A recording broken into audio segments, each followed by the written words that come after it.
এই সময়ের একটা গুরুত্বপূর্ণ ব্যাপার নিয়ে কথা বলবো, যেটার কনফিউশন সবার মনে ঘুরছে। 24 ব্যাচ যারা মেডিকেল ভর্তি পরীক্ষা দিতে বসবে, মেডিকেল ভর্তি পরীক্ষার প্রস্তুতি শুরুর আগেই একটা অলিখিত নিয়ম হয়ে দাঁড়িয়েছে যে আমাদেরকে আসলে নতুন বই, নতুন এডিশনের বই কিনে নিতে হয়। বরাবরের মতো এই বছর আসলে ব্যতিক্রমের কিছু নাই। গাজী আজমল স্যার ওনার বইতে কিছু চেঞ্জ এনেছেন, আমরা সেটা দেখেছি।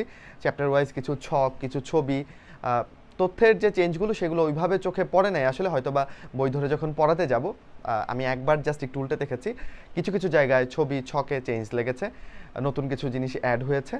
তো এই সিচুয়েশনে দাঁড়িয়ে তোমাদের প্রশ্ন হচ্ছে যে আমরা কি আসলে বই কিনবো কি কিনবো না, কয়টা কিনবো, শুধু কি জুলজি কিনবো না অন্যান্য বই কিনবো। তো ওভারঅল ব্যাপারটা নিয়ে তোমার সাথে একটু কথা বলি। আমরা প্রথম কথা, আমার শিক্ষক হিসেবে আমার জায়গাটা থেকে আমি এই ব্যাপারটা চূড়ান্ত অপছন্দ করি যে একজন স্টুডেন্টকে যখন একই বই তার শিক্ষা জীবনে 2বার বা 3বার কিনতে হয়। কিন্তু এটা একটা নিয়ম হয়ে দাঁড়িয়েছে এবং মেডিকেলের প্রশ্নগুলো আসলে লেটেস্ট এডিশনে বই থাকা হয়, এরকম প্রমাণ আমরা আগের বছরগুলোতে পেয়েছি। এখন না চাইলেও আসলে আমাদের যেটা করতে হবে, আমাদের যে জুলজি বইটা আছে যেটাতে একটু চেঞ্জের পরিমাণ বেশি, সেইটা আমাদেরকে কিনে ফেলতে হবে। ভাইয়া আমার তো টাকা নাই, আমি আরেকটা বই কিনতে চাই না, কোনোভাবে কি এটা ম্যানেজ দেওয়া পসিবল? হ্যাঁ, তুমি যদি একটু সচেতন হও তাহলে সেটাও ম্যানেজ দেওয়া পসিবল। কিভাবে?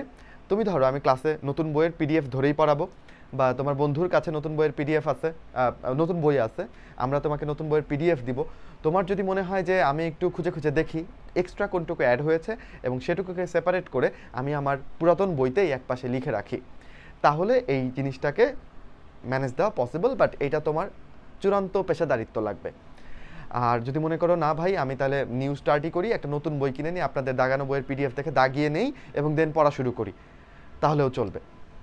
আমরাও কিন্তু একদম লেটেস্ট এডিশনে বইটা বের হওয়ার পর আমরা সেটাকে দাগানো শুরু করেছি মেডিকেলের জন্য, এবং সেটা আমাদের মেডিকেল ব্যাচে, দুরন্ত প্রয়াস ব্যাচে সেটা দিচ্ছি। এটা গেল জুলজির ব্যাপারে কথা। অন্যান্য বইগুলোর কি অবস্থা? আমি সবগুলো বই খুব দ্রুততম সময়ে উল্টিয়ে দেখে তোমাদের সিদ্ধান্ত দেওয়ার জন্য আসলে লাইভে দাঁড়িয়েছি। অন্য বইগুলোর ক্ষেত্রে তথ্যের চেঞ্জটা, প্রকটতাটা ওই রকম লাগে নাই। অন্য বইগুলো যদি তোমার 1 এডিশন 2 এডিশন পুরনো হয় তুমি চালিয়ে নিতে পারবা। কিন্তু কেউ যদি এমন হয়ে থাকো যে বড় বোন বা বড় ভাইয়ের একটা বই নিয়ে তুমি পড়েছো, যেটা আসলে 2023 বা 2022 তারও আগের, 2022-এর আগে যদি হয়ে থাকে এডিশন, তাহলে আমি বলবো যে তুমি এটা কষ্ট করে নতুন বইটা কিনে নাও, কারণ এটা যথেষ্ট পুরনো হয়েছে, এর মাঝখানের সময় অনেক কিছু চেঞ্জ হয়েছে।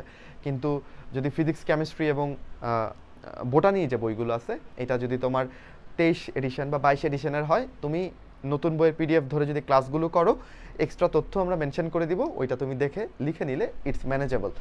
আর সব থেকে এফেক্টিভ হয় যদি জুলজি বইটা, আজমল স্যারের বইটা তুমি কিনে নাও আর অন্য বইগুলো একটু অ্যাডজাস্ট করে পড়ে নাও। এটা হচ্ছে সব থেকে এফেক্টিভ পরামর্শ তোমাদের জন্য।